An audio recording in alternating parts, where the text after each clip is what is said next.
আসসালামু আলাইকুম ওয়া রাহমাতুল্লাহি ওয়া বারাকাতুহু।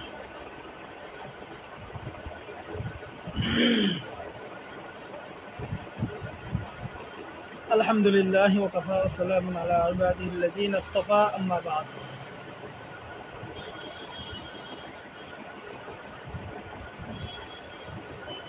কু আনফুসাকুম ওয়া আহলিকুম নারা। সাদাকাল্লাহুল মাওলানাল আযীম ওয়া সাদাকা রাসূলুহুন নবিয়্যুল কারীম।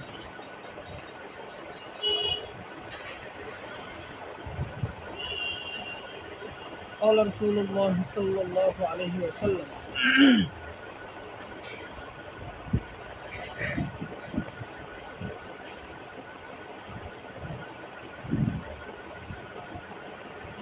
تعلموا الفرائض بالقرآن فإني مقبوض، وكما قال رسول الله صلى الله عليه وسلم।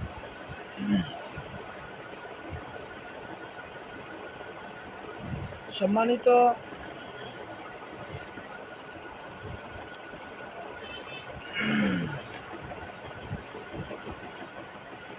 দিনী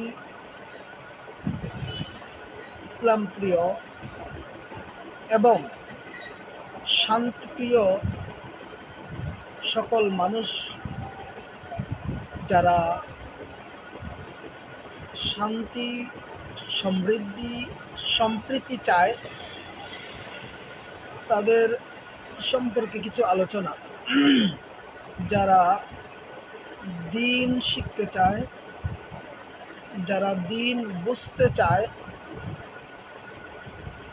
যাদের মাঝে ভ্রাতৃত্ববোধ রয়েছে, যাদের মাঝে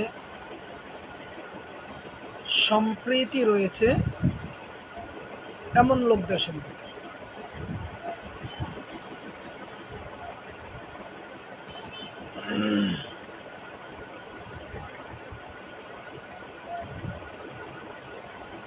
মহান আল্লাহ আমাদেরকে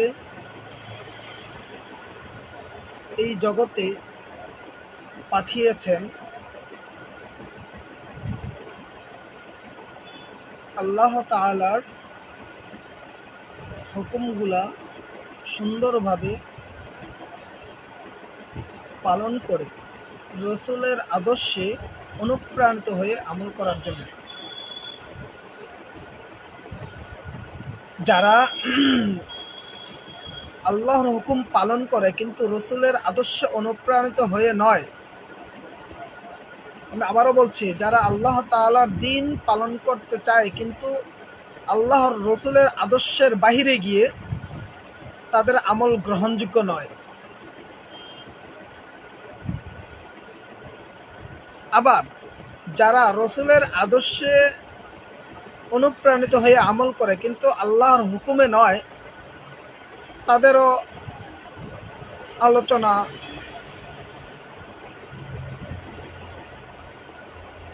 অ্যাবাউট করা বা তাদের সম্পর্কে কথা বললেও খুব বেশি না বলা, কারণ দুটাই লাগবে, কোনো একটাকেও ছেড়ে দেওয়া যাবে না। কোনো একটাকেও যদি ছেড়ে দেওয়া হয় তাহলে তার ঈমান থাকবে না। আমি আল্লাহকে মানবো, রসুলকে মানবো না, ঈমান থাকবে না। রসুলকে মানবো, আল্লাহকে মানবো না, তাও ঈমান থাকবে না। ঈমান একটি খুব সূক্ষ্ম একটি বিষয়।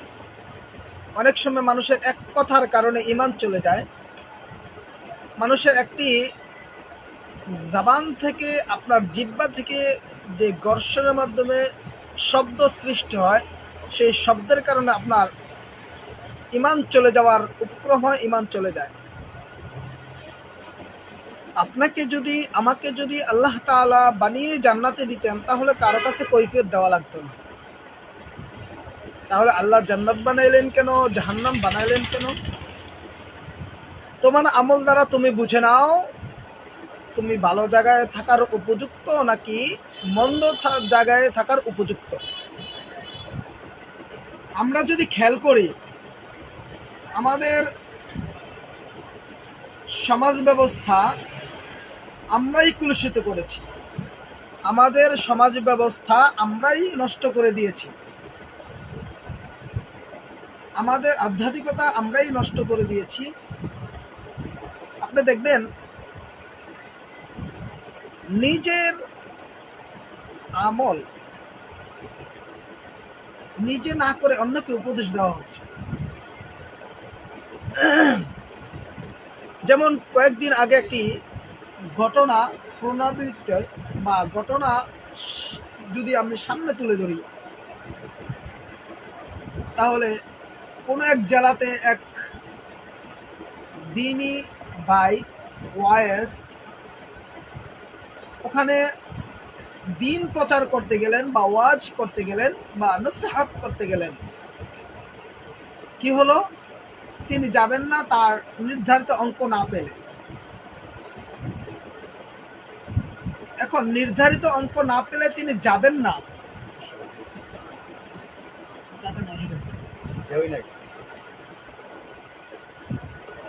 নির্ধারিত অঙ্ক না পেলে তিনি যাবেন না, যাবেন গেলেন, কি হলো, অঙ্ক নিলেন গেলেন, কি হলো, অপমানিত হলো। তাহলে এই বিষয়গুলা খুবই লজ্জাজনক। আমরা এই বিষয়গুলা থেকে পরিত্রাণের চেষ্টা করব ইনশাআল্লাহ। আমরাই তো তাদেরকে বলি ইত্তাবিউ মান লা ইয়াসআলুকুম আজরা, কোনো কিছুর বিনিময়ে আমরা দিন প্রচার করি না। হ্যাঁ, আপনি আপনার যাতায়াত খরচ, আপনি আপনার এই পথ খরচ, আপনি যতটুকু সময় দিলেন, যতটুকু সময় আপনি ব্যবসা করতে পারতেন, বাণিজ্য করতে পারতেন, অন্য জায়গায় কাজ করতে পারতেন, সেই রকমের একটি অ্যামাউন্ট আপনি দাবি করতে পারেন। যেহেতু ওয়াজ করা বা করানো কোনোটাই ওয়াজিব নয়, ফরজও নয়, এক একটা আমল, মুস্তাহাব আমল দিন প্রচারের জন্য। যেহেতু দিন প্রচারের জন্য একটি আমল, মুস্তাহাব আমল, এটা কারোর জন্য ওয়াজিবও নয়, আসলে কারোর জন্য ওয়াজিবও নয়, কারোর জন্য ফরজও নয়। অতএব ফরজ ইবাদত ছাড়া, ওয়াজিব ইবাদত ছাড়া আপনি কারো কাছ থেকে উজরত নিবেন, তাও আবার সেই জুলুম করে অথবা তাদের উপর চাপিয়ে দেওয়া, এটা যেমন আপনার জন্য উচিত নয়, আয়োজক কমিটির উচিত নয় আপনার মতো একজন ব্যক্তিকে, যার ভিতরে অর্থের লোভ রয়েছে, এমন একজন ব্যক্তিকে দাওয়াত দেওয়া। এটা যেমন করে আয়োজক কমিটির দোষ, ঠিক তেমনি করে ওখানে যিনি যাবেন দাওয়াতে তারও দোষ। আয়োজক কমিটি কেন এমন এই অর্থলোভীকে দাওয়াত দিল, আর আপনি কেন দিন প্রচারের জন্য মানুষের উপর এইভাবে জুলুম করলেন? কয়েকদিন আগে যেটা হলো ঘটনা,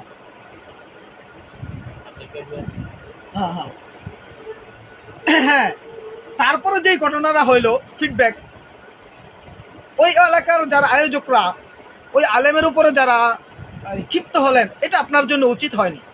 কারণ তিনি ওয়ারাসাতুল আম্বিয়া, দোষ করলে আপনারা এভাবে তাকে হেও করতে পারেন না। তিনি তো গিয়েছেন আপনাকে নসিহত করার জন্য। যারা আপনার ওই কি জানি নামটা ভাই, আব্দুল কাইয়ুম মিয়াজি ভাইয়ের সাথে যারা বেয়াদবি করেছেন, এটা আপনার জন্য বা ওই এলাকার লোকদের জন্য উচিত হয়নি। আব্দুল কাইয়ুম মিয়াজি ভাইয়ের সাথে যারা বেয়াদবি করেছেন, এটা আপনার জন্য, এলাকাবাসীর জন্য উচিত হয়নি।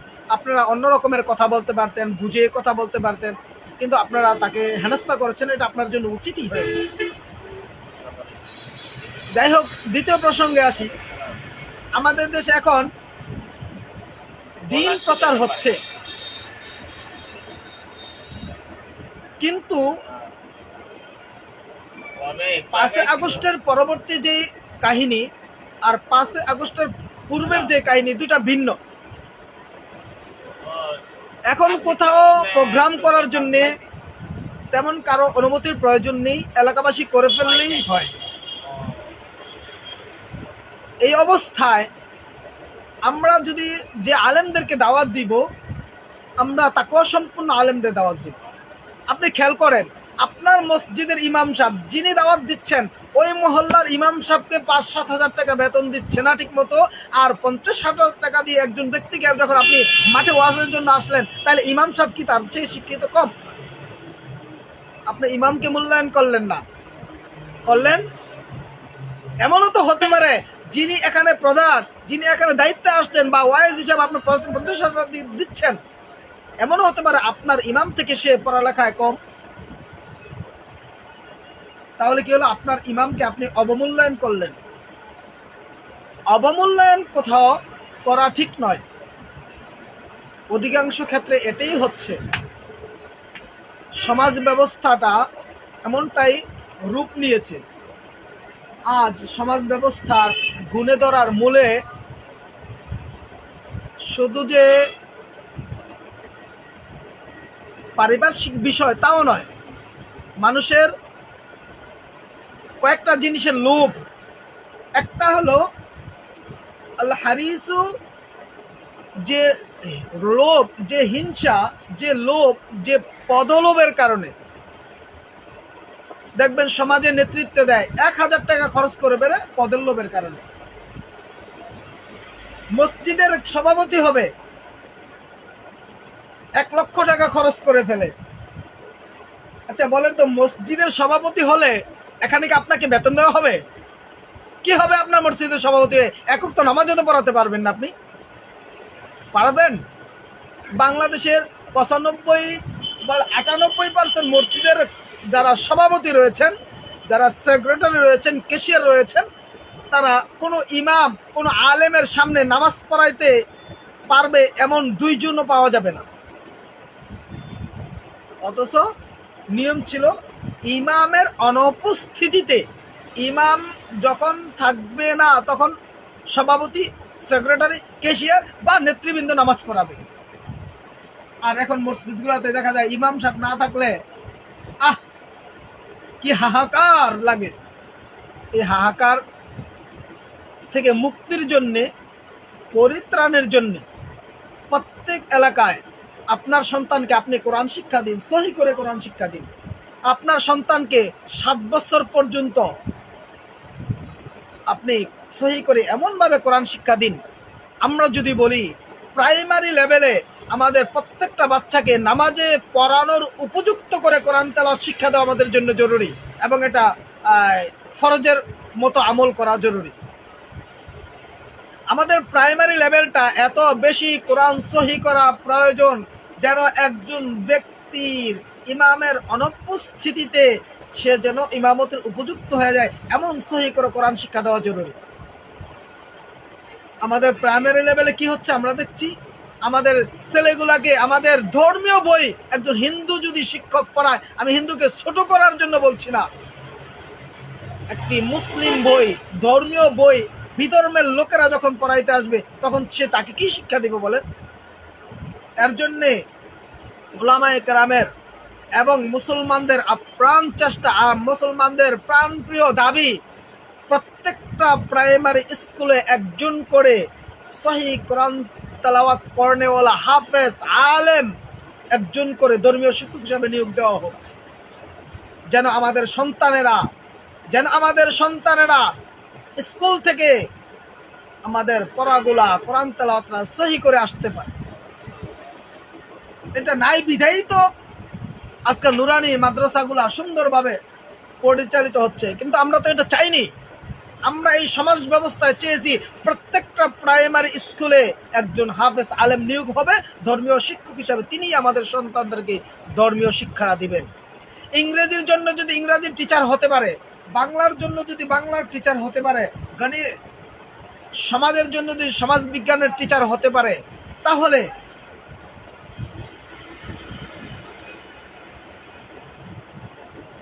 তাহলে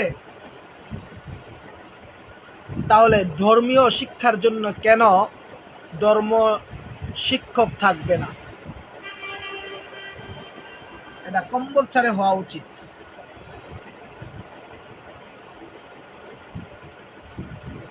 এই বিষয়টা আমাদেরকে আরো আনতে হবে। হ্যাঁ, আমরা সাধুবাদ জানাই আমাদের বর্তমান ধর্ম উপদেষ্টা বিশিষ্ট ইসলামী স্কলার, আন্তর্জাতিক মানের একজন আলেম, শাইখুল হাদিস আল্লামা আফম খালিদ হাসান সাহেব একটি উদ্যোগ নিয়েছেন। আশা করি সেই উদ্যোগটা অতি শীঘ্রই বাস্তবায়িত হবে এবং প্রত্যেকটা স্কুলে একজন ধর্মীয় শিক্ষক নিয়োগ পাবে ইনশাআল্লাহ। আমরা এই প্রত্যাশা করে এই অন্তর্বর্তীকালীন সরকারের কাছে ইনশাআল্লাহ। মনে রাখতে হবে, দুনিয়া এটা আপনার সমস্ত কিছু নয়। কুল্লু নাফসিন যায়িকাতুল মাউত, আপনার মরণ অবধারিত রয়েছে, আপনার মৃত্যু নির্ধারিত রয়েছে। কুল্লু নাফসিন যায়িকাতুল মাউত ওয়া নাবলুকুম বিশ-শাররি ওয়াল খাইরি ফিতনা ওয়া ইলাইনা তুরজাউন। আবার চলে যাও, আপনাকে পরীক্ষা করা হবে। নাবলুকুম বিশ-শাররি ওয়াল খাইরি ফিতনা, আপনাকে সন্তানাদির মাধ্যমে, দুনিয়ার অর্থ দিয়ে, দুনিয়ার কষ্ট দিয়ে আপনাকে পরীক্ষা করা হবে। সেই পরীক্ষায় যদি আপনি উত্তীর্ণ হতে পারেন তাহলে আপনার পরকালীন জগৎ হবে ফুলের বিছানা। আল্লাহ রাসূল সাল্লাল্লাহু আলাইহি ওয়াসাল্লাম এক হাদিস ইরশাদ করেন, আল কবরু রাউযাতুম মির রিয়াজিল জান্নাহ, কবরটা হবে কারোর জন্য জান্নাতের একটি টুকরা। আও হুফরাতুম মিন হুফারিন নার, অথবা জাহান্নামের এক খণ্ড অগ্নিকুণ্ড। আমরা আমাদের কবরকে জান্নাতের অংশ বানাতে চাই, জাহান্নামের নয়। অতএব আমরা আমাদের কর্মগুলা করব নিজেকে বাঁচার জন্য। এক নাম্বার, কু আনফুসাকুম আহলিকুম নার, নিজে বাঁচাও, নিজের আহলকে বাঁচাও। আমরা যারা বড় হয়েছি, আমাদের সন্তান যারা রয়েছে, এখন নিজেও বাঁচতে হবে, নিজের সন্তানকেও বাঁচাতে হবে। নিজে বাঁচতে হবে কেন? কু আনফুসাকুম, নিজেকে বাঁচাও জাহান্নামের আগুন থেকে, আল্লাহর আযাব থেকে, আল্লাহর গজব থেকে। ও আহলিকুম নার, এবং তোমার পরিবার পরিজনকেও বাঁচাও জাহান্নামের আগুন থেকে, আল্লাহর গজব থেকে, আল্লাহর অসন্তুষ্টি থেকে। তাহলে আমরা প্রথমে বাঁচার জন্য নিজের আমল করব। নিজের আমল করার জন্য আমরা কি করব? এক নাম্বার, আমরা যদি খেয়াল করি তাহলে আমাদের দৈনন্দিন 5 ওয়াক্ত নামাজ ফরজ। এই 5 ওয়াক্ত নামাজে আমাদের অতি জরুরি কিছু মাসআলা রয়েছে। আমরা যদি দেখি, ফজর নামাজের 4 রাকাত নামাজ আমাদের জন্য জরুরি, 2 রাকাত সুন্নতে মুআক্কাদা আর 2 রাকাত ফরজ। দুটোটাই পড়া জরুরি, ফরজ এবং সুন্নতে মুআক্কাদা। আর এই দুটা নামাজে আমরা যদি যাই তাহলে আমাদেরকে ওযু করতে হয়, ইস্তেনজায় যাইতে হয়। আমরা দেখি অনেকে একটা অপ্রাসঙ্গিক একটা কথা, ইস্তেনজা যাওয়ার ক্ষেত্রে তার কোনো রকমের হুঁশই থাকে না, এখানে যে একটি সুন্নত নিয়ম আছে সেটাই জানে না। ইস্তেনজায় যাওয়ার জন্যে বাম পা আগে দেওয়া, এটা যে সুন্নত, কয়জন মুসলমান জানে?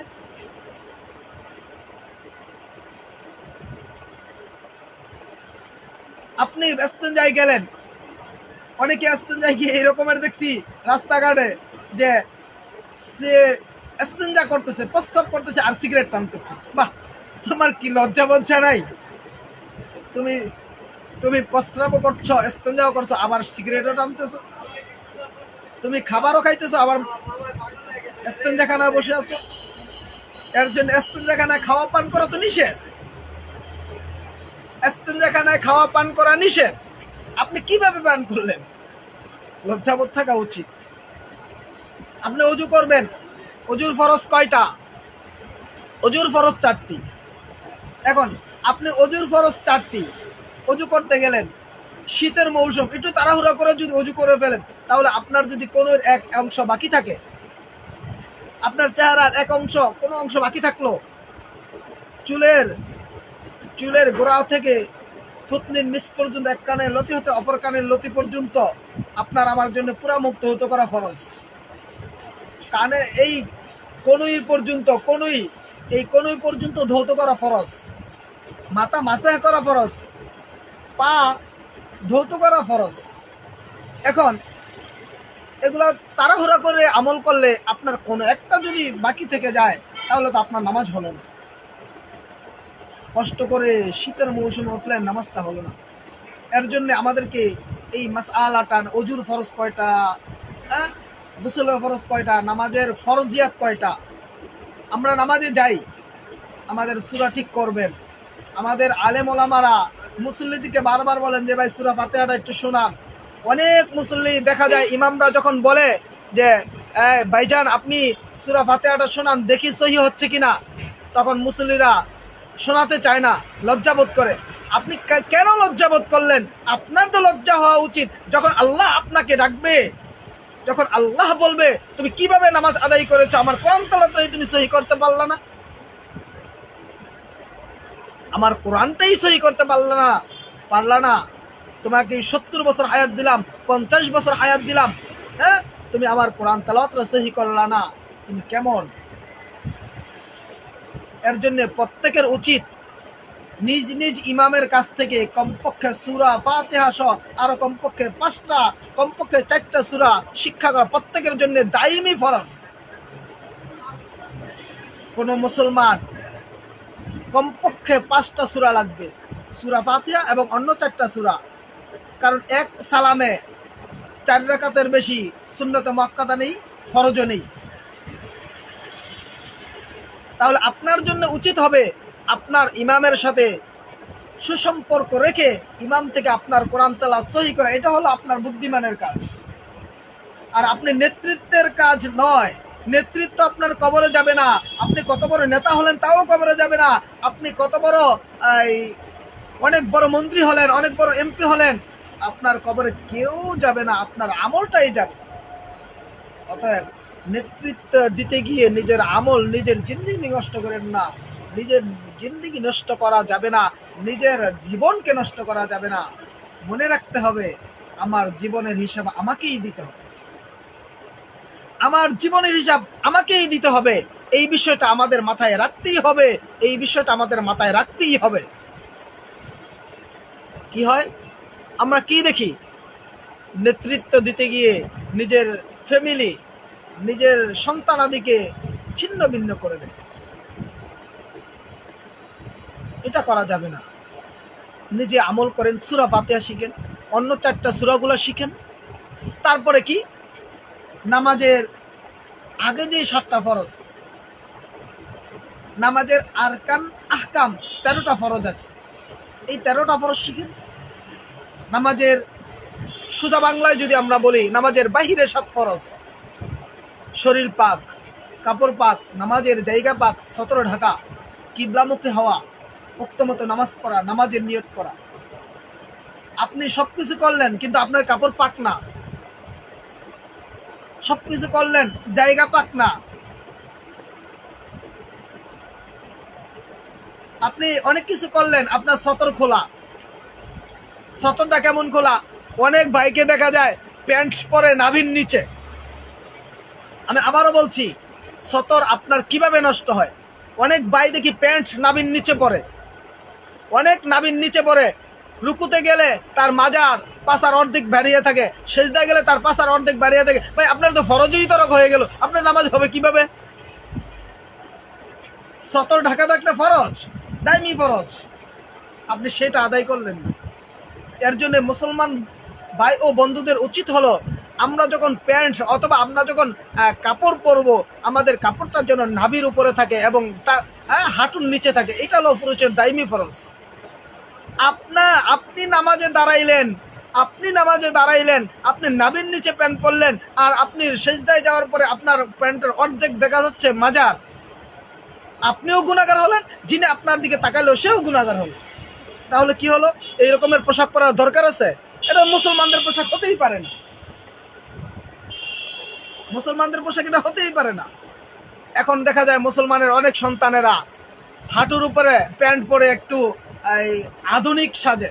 আরে এটা তো সম্পূর্ণ বেলাল্লাপানা। আধুনিকতা কাকে বলে জানেন?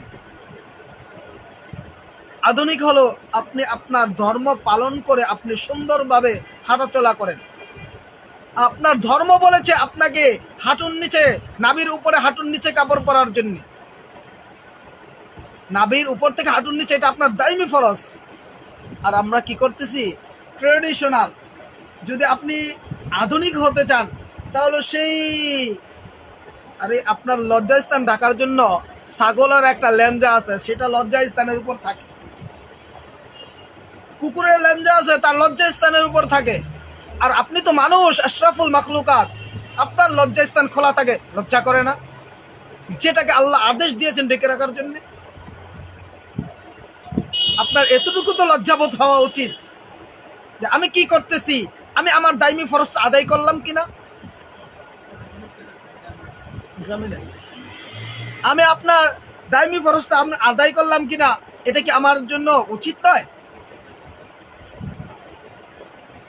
এর জন্য যে সকল মা বাবা বাচ্চাদের কাপড় ক্রয় করবেন, সে সকল মা বাবা অবশ্যই এই বিষয়টা মাথায় রাখতেই হবে যে আপনার সন্তান যেন বড় হয়ে এই রকমের উচ্ছৃঙ্খল চলাফেরা না করে। এটা অবশ্যই আপনার মাথায় রাখতে হবে।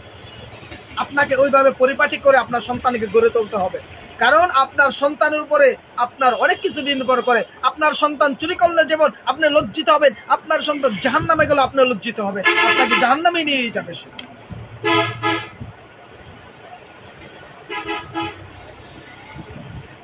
আমাদের দেশে আপনি যদি খেয়াল করেন, দাইমি ফরজ 17 ঢাকা কিবলামুখী হওয়া। আপনি কিবলামুখী না হয়ে যদি নামাজ আদায় করেন, হবে? এই মাসালাটা হবে না। উক্ত মতো নামাজ পড়া, আপনি আসর নামাজের রক্ত মাগরিব পড়লে হবে না, মাগরিবের এই সময়ে অথবা জোহরের রক্ত আসর পড়লে হবে না। অতএব আপনাকে এই মাসালাও জানা উচিত, জানতে হবে। আপনি মুসলমান, আপনি 5 ওয়াক্ত নামাজ পড়েন, 70 বছর বয়স হয়েছে, 80 বছর হচ্ছে, অথচ আপনি সেটা জানেন না। এসএমসি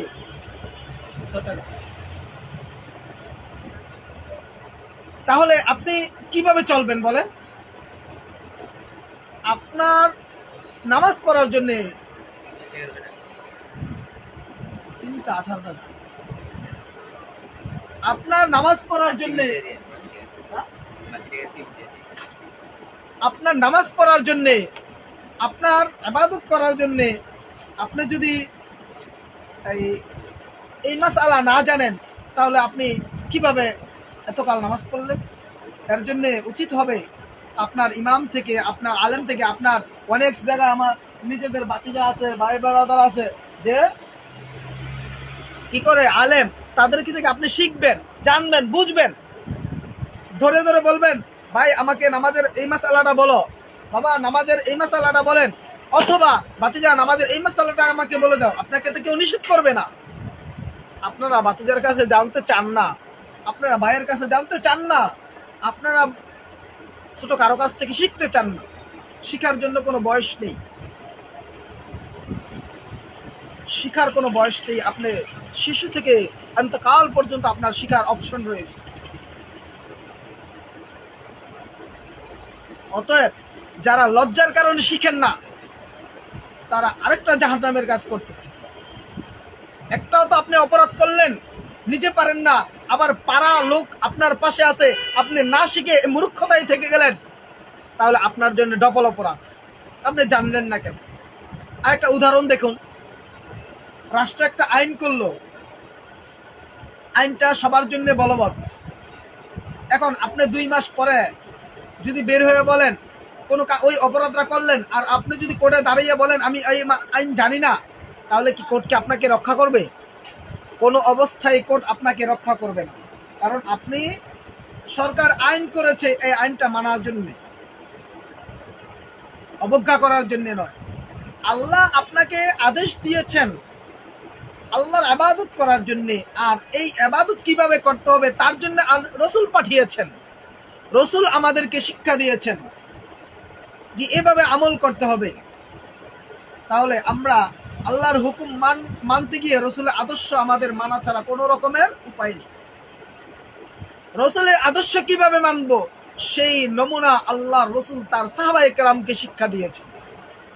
এর জন্যই আল্লাহ রাসূল সাল্লাল্লাহু আলাইহি ওয়াসাল্লাম ইরশাদ করেছেন, আলাইকুম বিসুন্নতি ওয়া সুন্নাতি খুলাফায়ে রাশিদিন আল মাহদিয়্যিন, যে হে মানব জাতি, তোমরা মনে রেখো আমার সুন্নত, আমার সাহাবায়ে কেরামের সুন্নত তোমাদের জন্য অপরিহার্য। সাহাবায়ে কেরাম, আল্লাহু আকবার, সাহাবায়ে কেরামের ব্যাপারে আল্লাহ নিজেই ইরশাদ করেছেন, রাদিয়াল্লাহু আনহুম ওয়া রাযু আন, যালিকা লিমান খাশিয়া রাব্বাহ। আল্লাহ সাহাবায়ে কেরামের আমলটা কিভাবে গ্রহণ করেছেন নমুনা হিসেবে আমাদের সামনে পেশ করে দিয়েছেন। আল্লাহ বলেছেন কি, আমিনু কামা আমানান নাস, তোমরা কি করো, ওই রকমের লোকদের মতো ঈমান আনো যারা পূর্বে ঈমান এনেছে, মানে সাহাবায়ে কেরামের মতো ঈমান আনো। তাহলে সাহাবায়ে কেরামের মতো ঈমান আনার জন্য আমাদের অপরিহার্য সাহাবায়ে কেরামের ঈমানটা কেমন ছিল, আমলটা কেমন ছিল, সেই ব্যাপারে উলামায়ে কেরামের কাছ থেকে জানা এবং বুঝা। এই জানা এবং বুঝা যদি না থাকে, আপনি সারা দিন নেতৃত্ব দিলেন কিন্তু আপনি কোনো আলেমের সংস্পর্শে গেলেন না, তাহলে কি হলেন? হুমায়ুন আজাদ হয়ে যেতে পারেন, কিচ্ছু করার নেই। আপনি যদি আমল না জানেন কি হবেন? আপনি নামাজের বাহিরের 7টা ফরজ শিখেন, তারপরে ভিতরের 7টা ফরজ শিখেন, ভিতরের 6টা ফরজ শিখেন, বাহিরের 7টা, ভিতরের 6টা, এই 13টা ফরজ শিখেন। 13টা ফরজ শিখতে কি 90 বছর লাগে মিয়া? 13টা ফরজ শিখতে কি 13 দিন লাগে? 13টা ফরজ আপনি এক সপ্তাহে শিখে ফেলেন। আপনি 70 বছর বয়স হয়েছে, অথচ এই 13টা ফরজে পারেন না, কি লজ্জাবোধ হয় না? কোনো জায়গায় কাজে গেলেন, পারবেন না, লজ্জা লাগবে না? আল্লাহর কাছে যাবেন না? কবরে যেতে হবে না? মার রব্বুকা ওয়া দীনুকা ওয়া মান নাবিয়্যু মান হাদার রাজুল আল্লাযী বু'ইসা ফীকুম ওয়া ইউকালু লাহু মুহাম্মদ। আপনাকে কি প্রশ্ন করা হবে না? আপনি মনে করেন আপনি অনেক বড় নেতা, অনেক ধনের সম্পদের মালিক, আপনাকে এই রকমের প্রশ্ন করা হবে না এমনটা মনে করেন? কশ্চিন কালেও নয়, আপনাকে অবশ্যই প্রশ্ন করা হবে। মনে রাখতে হবে, আমি আপনি আল্লাহর কাছে জবাব দেওয়া ছাড়া কোথাও যেতে পারবেন না। কেন? আপনি যখন অপকর্ম করেন, এটা মনে হয় না যে আল্লাহ দেখতেছেন? আপনি যখন মানুষকে ধোঁকা দেন, আপনি যখন মানুষকে ঠকান, তখন কি এটা মনে হয় না আল্লাহ দেখতেছেন? মনে রাখতে হবে, আল্লাহ সর্বদ্রষ্টা, আল্লাহ হাজির, আল্লাহ নাজির। একমাত্র আল্লাহ হাজির নাজির, একমাত্র আল্লাহই হাজির নাজির। অন্য কোন সত্তা, অন্য কোন জাত, অন্য কোন ব্যক্তি হাজির নাজির নয়, একমাত্র আল্লাহই হাজির নাজির, একমাত্র আল্লাহই হাজির নাজির। অন্য কোন ব্যক্তিকে যদি কেউ হাজির নাজির মনে করে, তাহলে তার ঈমান থাকবে না। মনে রাখতে হবে, পাপ বাপেরও সারা না। প্রবাদ বাংলায়, আপনি যত পাপ করবেন তাদিনু তুদানু, যেমন কর্ম তেমন ফল। আপনি কারোর সাথে ভালো ব্যবহার করবেন, আপনি ভালো পাইবেন। আপনি কারোর সাথে যদি খারাপ ব্যবহার করেন, দিন ঘুরতে সময় লাগে না, আপনি সেটা পেয়েই যাবেন। এর জন্য বাংলা একটা প্রবাদ বাক্য আছে, সিটা পানি দিয়ে গুতা খাওয়া, মানে বাঁশের বাড়ি খাওয়া। আপনি যদি ভালো করেন, আপনাকে মানুষ সেলুট করবে। আপনি খারাপ করবেন, আপনাকে মানুষ নিন্দাবে, আপনাকে কিল ঘুষি দিবে। কিচ্ছু করার নাই। আপনি কি করবেন? আপনার ঈমান আমরা আমল। তারপরে কথা বলতেছি, যারা নামাজে গেলেন, নামাজে গিয়ে নেতৃত্ব দেওয়া শুরু করে, বাহ, ইমাম আছে, ইমাম বসা, সে দাঁড়িয়ে থাকে। ইমাম যেখানে বসা, মুসল্লি দাঁড়িয়ে গড়ির দিকে তাকায় থাকে, এটা একটা বেয়াদবি। ইমাম যেখানে স্ট্রিট বসা, ইমাম স্ট্রিট বসা, আর আপনি গড়ির দিকে দাঁড়িয়ে গড়ির দিকে দেখে দেখে আপনি মাতব্বরি করেন। এই মাতব্বরির অভ্যাস পাইছেন কোথা থেকে? এই মাতব্বরি কোথা থেকে পাইছেন বলেন? ইমামের সাথে কি বিয়াদবি করেন? আপনারাই করেন। যারা ঘড়ি দেখেন যে টাইম হইলো কিনা, আরেক মিনিট করে দেখেন। ইমাম সাহেব বসা, স্ট্রিট বসা, আপনার ইমামদেরকে সম্মান দিতে জানেন না? অতএব আপনার ইমাম যিনি হবেন, আমার ইমাম যিনি হবে, আমি তাকে সর্বোচ্চ সম্মান দিব। ইমামকে সম্মান না দিতে জানলে আপনি কিভাবে সমাজ সুন্দর করবেন? এর জন্যে আপনি ইমামকে আপনার শিক্ষক বানিয়ে নেন। একজন ইমাম আপনার শিক্ষক, একজন ইমাম ওই মহল্লার শিক্ষক, ওই মহল্লার তিনি নেতৃত্ব দিবেন। একজন ইমাম ওই মহল্লার কর্ণধার। আর ইমামের সামনে গিয়ে আপনি ইমামকে অপমান করবেন, আবার আপনি নেতা সাজবেন, এমন নেতাকে জোতাপিটা করা উচিত। অনেক জায়গায় দেখা যায় ইমাম আসছে, রুম থেকে বের হইতে আধা মিনিট দেরি হয়ে গেছে, আর মসজিদে হট্টগোল শুরু করে দেয়। কেন? ইমামের তো অপশন আছে, অবশ্যই ইমাম পরে এসে নামাজে দাঁড়িয়ে যাবেন, আপনারা অপেক্ষা করবেন। আর এখন দেখা যায় ইমাম অপেক্ষা করে মুসল্লি আসতে থাকে। কোন সিডিল ঠান্ডা কি আছে? ঠান্ডার জন্য হিস্টার ছিল, ফ্যাক্সো ফেনাডিস, ফ্যাক্সো কত এমজি? 120 180 একটা দেন তো।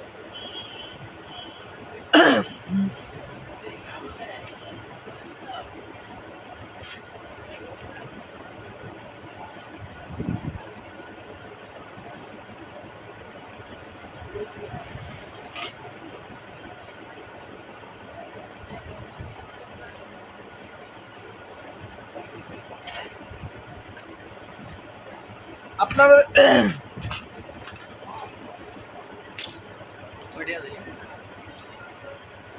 10 টাকা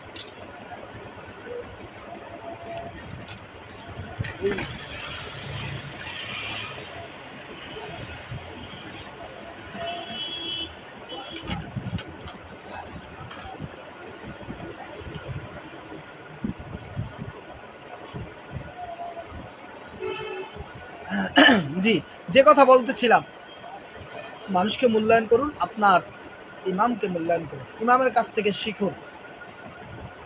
ইমামের কাছে গিয়ে বলেন যে আমাকে নামাজের ভিতরে 6টা ফরজ বলুন। দেখবেন আমাদের মুসল্লিদের ভিতরে 6 ফরজ কাকে বলে সেটাই জানে না, আমাদের ফরজিয়াতের ভিতরে। এখন প্রাসঙ্গিক কথা আসি, নামাজের ভিতরে 6 ফরজ। দাঁড়াইয়া নামাজ পড়া, খাড়াইয়া নামাজ পড়া একটি ফরজ ইবাদত। অনেকে দেখা যায় একটু থেকে একটু ব্যথা এলে বসে চেয়ারে বসে নামাজ পড়ে। আপনি চেয়ারে বসে নামাজ পড়া কোথায় পাইলেন? আপনি দাঁড়াইয়া নামাজ না পড়তে পারেন, বসে পড়েন। বসে নামাজ না পড়তে পারেন, শুয়ে পড়েন। শুয়ে নামাজ ইশারা করতে পারেন না, ইশারায় পড়েন, মনে মনে পড়েন। কিন্তু আপনি একটু ব্যথা, একটু কষ্ট হচ্ছে, আপনি চেয়ারে বসে নামাজ আদায় করলেন, তাহলে আপনার দাঁড়ানো ফরজিয়াত কোথায় গেল? দাঁড়াইয়া নামাজ পড়া এটা একটা ফরজ ইবাদত, স্বতন্ত্র একটা ফরজ ইবাদত। কেরাত পড়া, সূরা ফাতিহার পরে কেরাত পড়া একটি ফরজ ইবাদত। যখন আপনি সূরা ফাতিহা শেষ করবেন, তখন অনেকটি সূরা মিলানো ওয়াজিব, আর ওই সূরা পড়া হলো ফরজ। রুকু করা ফরজ, সিজদা করা ফরজ। রুকু করি, রুকু পুরুষের রুকু হবে মাজা এবং মাথা সমানে সমান, এইভাবে নয়, একেবারে সমানে সমান। আমাদের কি হয়, রুকু করতে গেলে কাসিমের মতো একটু মাথাটা নোয়ায় আবার উঠায়, একটু নোয়ায় আবার উঠাই, এটাকে রুকু বলে না ভাই। নামাজের ভিতরে ফাওয়াইলুল লিল মুসাল্লিন আল্লাযীনা হুম আন সালাতিহিম সাহুন, নামাজ তো আপনাকে বদদুয়া দিবে, নামাজ আপনাকে বদদুয়া দিবে। আপনি কি মনে করতেছেন নামাজে বদদুয়া দিবে না? নামাজের ভিতরে এবং বাহিরে এই 13টা ফরজ আপনি শিখেন। আপনি এই শিখতে 1 সপ্তাহ লাগবে না। নামাজের আমলগুলো শিখেন, নামাজের মাসআলাগুলো শিখেন। আপনার অল্প কয়টা আমল। নামাজের প্রথমত আপনার অজুর ফরজ, গোসলের ফরজ, অজুর ফরজ, গোসলের ফরজ। তারপরে আপনি দুটা, তারপরে আপনি নামাজের অজুভঙ্গের কারণ 7টা, নামাজ ভঙ্গের কারণ 19টা, নামাজের ভিতরে বাহিরে 13 ফরজ, নামাজের ওয়াজিব 14টা, নামাজের সুন্নতে মুআক্কাদা 12টা। এই মাসালাগুলো এতটুকু শিখেন, আপনার জিন্দিগির জন্য ইবাদতে নামাজ ইবাদতের জন্য আলহামদুলিল্লাহ যথেষ্ট। তারপরে আপনি যে ব্যবসা করেন, যে বাণিজ্য করেন, যে কর্ম করেন, সেই কর্মের সম্পর্কে ইসলাম কি বলছে সেটা জানো।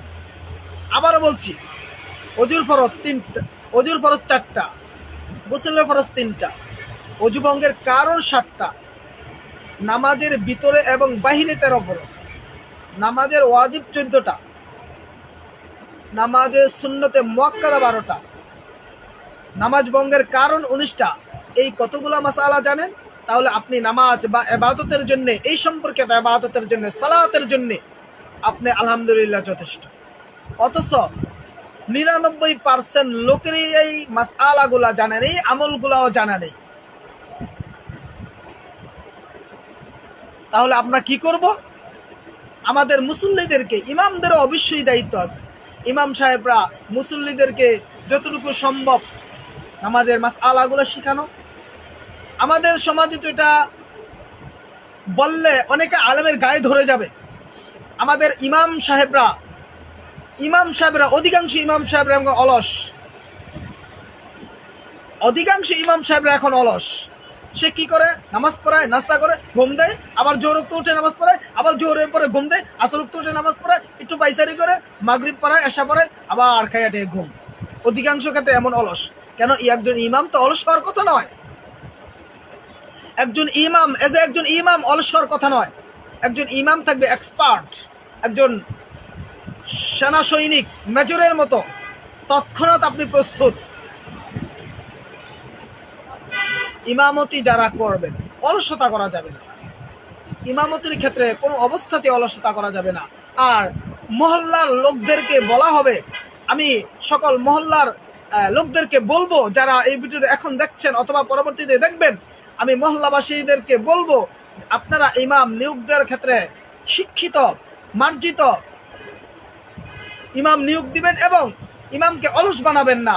ইমামকে বলবেন, আপনার নামাজ পড়ানো শেষ, আপনি অন্য যে কোথাও আপনি কর্ম করতে পারেন, আমাদের শুধু নামাজ পড়ায় দিবেন আর আপনি অন্য কর্ম করবেন, আমাদের কোনো আপত্তি নাই। অনেক মসজিদে এমন রয়েছে যে মুসল্লিরা মসজিদের ইমামকে নতুন বউ সাজায় তারা ঘরে রাখে। মসজিদের ইমাম কোথাও যেতে পারবে না, অন্য কোথাও মাদ্রাসা পড়াতে পারবে না, দোকানদারিও করতে পারবে না। এমনটা হচ্ছে কেন? একজন ইমাম সে ফজর নামাজ পড়াবে, জোহর পর্যন্ত কি করবে? সে অন্য একটি ব্যবসায় জড়িত হোক, অথবা একটা মাদ্রাসা প্রতিষ্ঠানে পড়াক, অন্য একটা খেদমতে যুক্ত থাকুক, জোহর থেকে আসর পর্যন্ত লম্বা সময় সে অন্য কোথাও প্রাইভেটে পড়াতে পারে, সে নিজেও শিখতে পারে না। এক ইমামকে তারা এইভাবে একেবারে লাল শাড়ি দিয়ে বসায় রাখতে হবে। এমনটা কেন? এমনটা করা যাবে না। একজন ইমামকে মুসল্লিরাই অধিকাংশ ক্ষেত্রে অলস বানিয়ে দেয়। ইমামকে দিনের 10টা 11টার সময় গিয়ে রাখবে, ইমাম সাহেব হুজুর। ইমাম সাহেব কি এই 10টায় মসজিদে থাকার কথা? এখন কি কোনো নামাজের উক্ত? আপনার প্রয়োজন হলে আপনি ইমামকে ফোন দিয়ে জানাতে পারেন যে আমার জরুরি একটু প্রয়োজন, একটু কথা বলার জন্য। হ্যাঁ, এর চেয়ে বেশি জরুরি হলে আপনি আপনার মসজিদের যারা দায়িত্বশীল, সভাপতি, সেক্রেটারি, ক্যাশিয়ার, তাদের মাধ্যমে আপনি বলতে পারেন যে ইমাম সাহেব হুজুরকে একটু এখন দরকার, আসলে ভালো হয়। বেয়াদবি করা যাবে না, আসতে হবে এমনটা নয়, আসলে ভালো হয়, একটু জরুরি কাজ বা দরকার আছে, আসলে ভালো হয়। চেইন অফ কমান্ড রক্ষা করবেন। একজন মুসল্লি গিয়ে একজন ইমামকে কথা বলতে পারেন না, মুসল্লির সমস্যা হলে সে তার কমিটির লোকদেরকে জানাবে। ওই তারা যারা দায়িত্বে আছেন তারা ইমামের সাথে এটা নিয়ে ডিসকাস করবে, আলোচনা করবে, ইমামকে তারা বলবে কথাগুলো ভদ্রতার সাথে, নম্রতার সাথে। একজন ইমামকে কখনোই কষ্ট দেওয়া যাবে না। একজন ইমাম, আপনি ইমামের পিছনে নামাজ পড়েন, ইমাম আপনার দায়িত্ব নিয়ে নামাজ পড়িয়ে দেয়, আপনি কি চারটিখালি মনে করছেন? সে 14টা বছর 16টা বছর লেখাপড়া করার পরে আপনার ইমামতির উপযুক্ত হয়েছে। আপনি মনে করেন আপনার মতো খালি আব্দুল্লাহ গিয়ে নামাজে দাঁড়ায় যেতে পারে, একজন ইমাম হতে পারে? একজন ইমাম হওয়ার জন্য ভালো যোগ্য একজন আলেম হওয়ার জন্য 16টা বছর তাকে ডাল পানি খেয়ে অথবা কোথাও না কোথাও সে অধ্যয়ন করে একজন আলেম হতে হয়? আপনি কি মনে করেন একজন ইমাম শুধু আপনি কোরআন তেলাওয়াত সহি হলে ইমামতি করা যায়? এটা টেম্পোরারি করা যায়, স্থায়ীভাবে ইমামতি করা যায় না। তার ভিতরে গভীর জ্ঞান লাগে।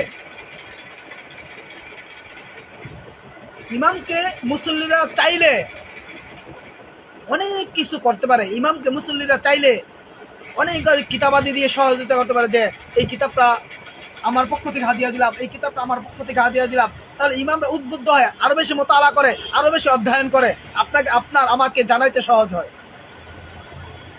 ইমামকে পাঠিয়ে দিন অন্য একটি মাদ্রাসায়, সে কিছু কিতাবাদি পড়াক, অন্য একটি মাদ্রাসায় কিছু কিতাবাদি পড়ায়, তার এলেমটা তাজা থাকে না। মুসল্লিরা এলেম তাজা তো থাকার দরকার নাই, ইমামতিতে ঢুকলে ওই এলেম নষ্ট হয়ে যায়।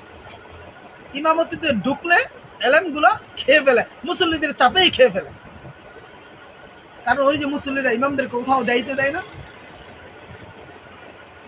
এর জন্যে বলবো, প্রথমত বলবো, যারা ইমামতিতে যাবেন আপনারা অবশ্যই এই বিষয়টা মাথায় রাখবেন যে ইমাম আপনি ওই এলাকার নেতৃত্ব দিবেন, আপনি ওই এলাকার লিডারশিপ দিচ্ছেন, আপনি ওই এলাকার গোলাম নন। মুসল্লি যেভাবে বলবে সেভাবে নয়, আল্লাহ যেভাবে বলেছে সেভাবে আপনাকে চলাচল করতে হবে। আল্লাহ যে কথা বলেছে সে কথা মেহরাব থেকে বলতে হবে।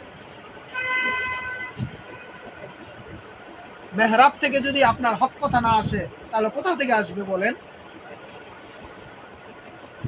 দ্বিতীয়ত, মুসল্লিদের জন্য উচিত হবে ইমামের সাথে সর্বোত্তম আচরণ করা। ইমামকে এলেম বা জ্ঞান ভরপুর হওয়ার জন্য কিছু বই পুস্তক হাদিয়া দেওয়া, কোরআন হাদিস হাদিয়া দিয়ে আপনি ইমামকে উৎসাহিত করেন যে এই কিতাবটা ভালো, এই হাদিসের বইটা ভালো।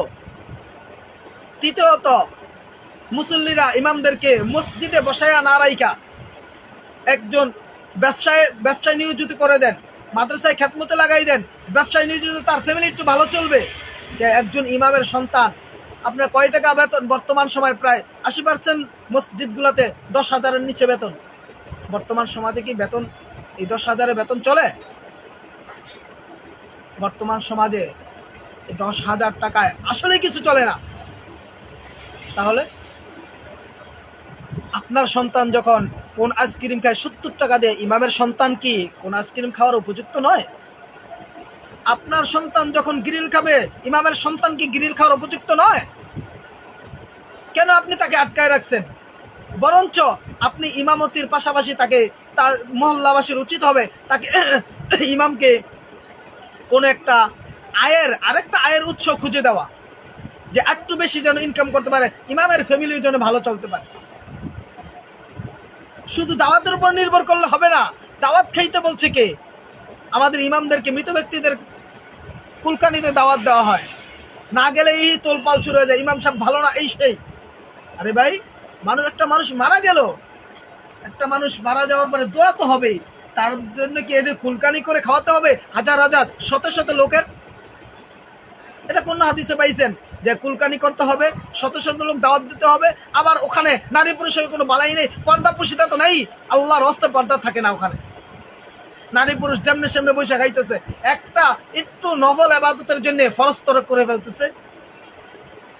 কে বলছে আপনাকে আপনার বাবা মারা যাওয়ার পরে মানুষের বুড়িবোঝ করাতে? এগুলো ইসলামের নীতি নয়, এগুলো আলেমদের কাছ থেকে শিখে আমল করবেন। কোনো আলেম এইভাবে বলবে না যে এটা করেন ওইটা করেন। আলেমদের কাছ থেকে একজন মানুষ মারা গেল, আপনাকে ভাই আমরা কি করতে পারবো, এই পরবর্তী আমলগুলো আমাদের কি আছে জিজ্ঞাসা না করে একটা ঘোষণা দিয়ে দেয়, এই আপনাদের সবার দাওয়াত, অথচ ওখানে নারী আছে, পুরুষ আছে, নারী পুরুষের কোনো পন্থার কোনো বালাই নেই। এখন তো আরো বালাই নেই, কেউ কাউকে কিছু বলে না।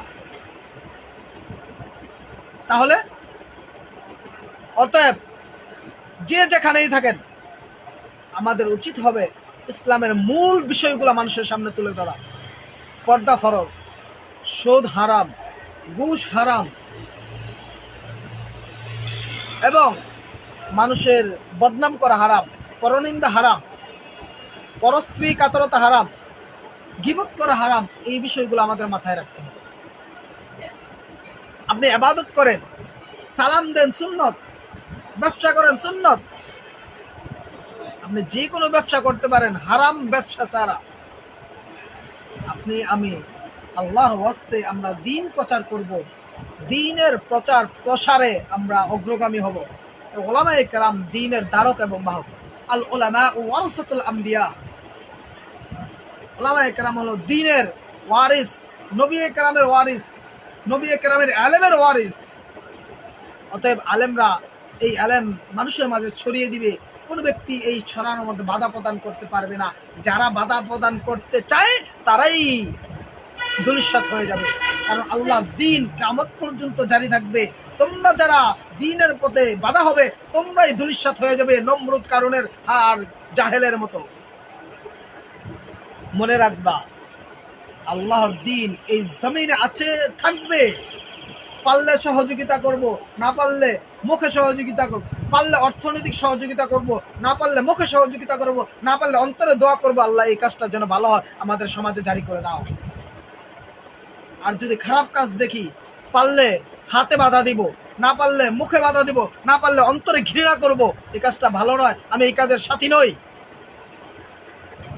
এর জন্য সমস্ত ভালো কাজে আমরা আলেমদের সাথী হব ইনশাআল্লাহ। আল্লাহ রাব্বুল আলামিন কোরআনে পাকে এক জায়গায় ইরশাদ করেছেন, তাআওয়ানু আলাল বিররি ওয়াত তাকওয়া, যে ভালো কাজগুলাতে, আল্লাহর পরিচিত কাজগুলাতে, আল্লাহর আদেশকৃত কাজগুলাতে যেগুলো কাজ করা ভালো সওয়াবের কাজ, সেগুলো একে অপরকে সহযোগিতা করো, একে অন্যের সহযোগিতা কামনা করো এবং সহযোগিতা গ্রহণ করো, সহযোগিতা দাও। তাহলে দিন প্রচারে আমরা আবার সহযোগী হব। আমরা সম্প্রীতির বাংলাদেশ, আমরা কারো প্রতি বিদ্বেষ ছড়াই না। আমরা আমাদের এই ভূখণ্ডে ইহুদি আছে, হিন্দু আছে, খ্রিস্টান আছে, বৌদ্ধ আছে, সবাই তার মাতৃভূমি বাংলাদেশ, এখানে থাকবে, কোনো রকমের দ্বিধা নেই। তবে উচ্ছৃঙ্খল হওয়া যাবে না, উচ্ছৃঙ্খল হওয়া যাবে না, এটা মনে রাখতে হবে। আমরা আমাদের দিন প্রচার করব, কোনো বিশৃঙ্খলার সাথে নয়, সুশৃঙ্খলার সাথে আমরা দিন প্রচার করবো ইনশাআল্লাহ। আল্লাহ আমাদের দিনের পথে থেকে কথা বলার তৌফিক দান করুন। সাথে সাথে যে একটা ইস্যু আমাদের দেশে চলতেছে, তাবলিগ জামাতের যে সাদ গ্রুপ, দিন চলবে উলামায়ে কেরামের নেতৃত্বে, দিন চলবে উলামায়ে কেরামের আদর্শে, নববী আদর্শে, উলামায়ে কেরামের মাথা হাতে। কোন ব্যক্তি যদি বলে দিন জাহেলদের মাধ্যমে চলবে, এটা হবে না। যে সাদ সাহেব আম্বিয়া কেরামের ভুল ধরতে পারে, যে সাদ সাহেব উলামায়ে কেরামের খেদমতকে ইমামতি করে বেতন নেওয়াকে বেশ্যার বেতনের সাথে উল্লেখ করতে পারে, এই রকমের জঘন্য অপরাধের সাথে, এই রকমের জঘন্য ব্যক্তির সাথে যারা সঙ্গ দিচ্ছেন, এই রকমের জঘন্য ব্যক্তির সাথে যারা সঙ্গ দিচ্ছেন, অতি শীঘ্রই আপনারা তওবা করে ফেরত আসুন, উলামায়ে কেরামের কাছে ফেরত আসুন। উলামায়ে কেরামের কাছে ফেরত আসতে হবে, কারণ উলামায়ে কেরাম হলো দ্বীনের ঝান্ডাবাহী। আপনি সাদ দিয়ে কি করবেন? সে না আসলে আপনার কি? যে সাদের কারণে দ্বীনে গুমরাহি চলে যায়। উলামায়ে কেরাম সবাই একমত, সাদ সাহেব গুমরা বর্তমান সময়ের জন্য। দারুল উলুম দেওবন্দ থেকে বলা হয়েছে সাদ সাহেব রুজু না করা পর্যন্ত তার কোনো কথার অনুসরণ করা যাবে না। আর আপনারা ওয়াসিফ সাহেবরা কি শুরু করলেন? আপনারা খোলা চিঠি দেন। আপনারা কি মনে করছেন 18 সালে আবারও সেই কোরআন হাফেজদের রক্ত চড়াবেন? আপনাদের আর সেই সুযোগ দেওয়া হবে না, মনে রাখতে হবে। মাসুম বিল্লাহ ভাই, আলহামদুলিল্লাহ, আল্লাহ ভালো রেখেছেন প্রিয় ভাই। অনেকেই অনেক কমেন্ট করেছেন, আপনাদের সকলকে অসংখ্য ধন্যবাদ, অসংখ্য ধন্যবাদ। তার যেটা বলতেছিলাম, আল আমিন ভাই, কি বলে 2500-এর বদিউজ্জামান ভাই কেমন আছেন? আজহার ভাই বাগমুসরা কেমন আছেন? আলহামদুলিল্লাহ। যে কথা বলতেছিলাম, এই তাবলিগ চলবে উলামায়ে কেরামের তত্ত্বাবধানে। এই তাবলিগ অনুমোদন করছে আলেম, এই তাবলিগ প্রচার শুরু করেছেন আলেম, এই তাবলিগ শুরু করেছেন আলেম, এই তাবলিগের পক্ষে ফতোয়া দিয়েছে আলেম, এই তাবলিগের জন্য মেহনত করেছে আলেমরা।